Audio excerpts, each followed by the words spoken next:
നമുക്ക് ഈ മാങ്ങ കാർബൈഡ് ഇടാതെ വിഷമില്ലാതെ നന്നായിട്ട് എല്ലാം ഒരുമിച്ച് പഴുപ്പിച്ചെടുക്കാനായിട്ട് ഈ മാംഗോ റൈപ്പനിങ് എത്തിലിൻ ഗ്യാസ് റൈപ്പനർ എന്നാണ് അതിൻ്റെ പേര്. ആമസോണിൽ വാങ്ങിക്കാൻ കിട്ടും.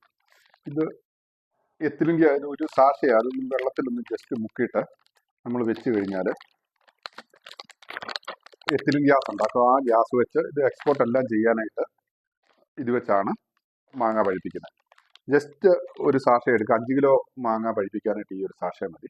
അതെടുത്ത് ജസ്റ്റ് വെള്ളത്തിലൊന്ന് മുക്കുക. ജസ്റ്റ് വെള്ളത്തിൽ മുക്കിയിട്ട് അപ്പോൾ ആ പേപ്പർ നനയുന്നത് നോക്കിയിട്ട് എടുത്തൊരു മൂലയ്ക്കോട്ട് വെക്കുക.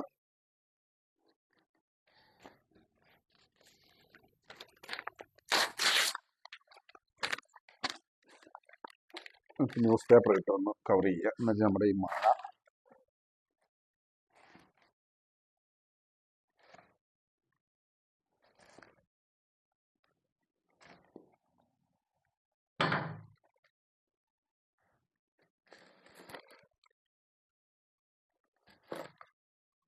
ഇങ്ങനെ പിറക്കി അടുക്കി വെക്കുക. ഇതെല്ലാ ഫ്രൂട്ടും പഴുപ്പിക്കാൻ യൂസ് ചെയ്യാമെന്ന് പറഞ്ഞു. ഞാൻ അതുകൊണ്ട് 2 ഏത്തക്കായുടെ എടുത്തിട്ടുണ്ട്. നമുക്കൊന്ന് വെച്ച് നോക്കാം. 2 ദിവസം കഴിയുമ്പോൾ അറിയാമല്ലോ.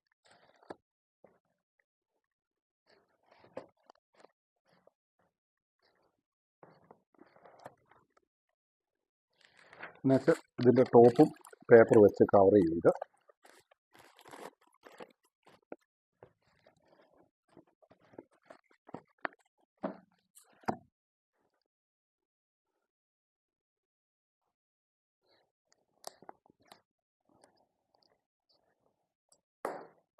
നമ്മൾ ഇതുപോലെ എയർ ടൈറ്റ് ആയിട്ട്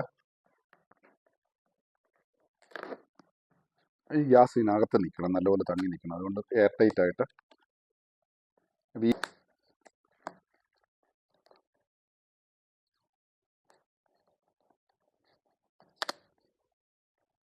ഈ ഗ്യാസ് ഒട്ടും പുറത്തു പോകാതെ നമ്മളിത് എയർ ടൈറ്റ് ആയിട്ട് നല്ലപോലെ കെട്ടി വെക്കണം. എന്നുവെച്ചാൽ എടുത്ത് ഒത്തിരി തണുപ്പില്ലാത്ത, ഇപ്പം തണുപ്പായതുകൊണ്ട് എണ്ണയിലൊരു കമ്പിളി എണ്ണയിലും വെച്ച് മൂടി വെച്ച് എടുത്ത് വെച്ചാൽ മതി. 2 ദിവസം കഴിഞ്ഞിട്ട് നമുക്കിത് പൊളിച്ച് നോക്കാം. ഇത് വളരെ എഫക്റ്റീവാണ്. ഇപ്പോൾ ഈ മുതലമടയിലെല്ലാം കംപ്ലീറ്റ് എക്സ്പോർട്ട് ചെയ്യുന്ന എല്ലാവരും ഇത് തന്നെയാണ് യൂസ് ചെയ്യുന്നത്.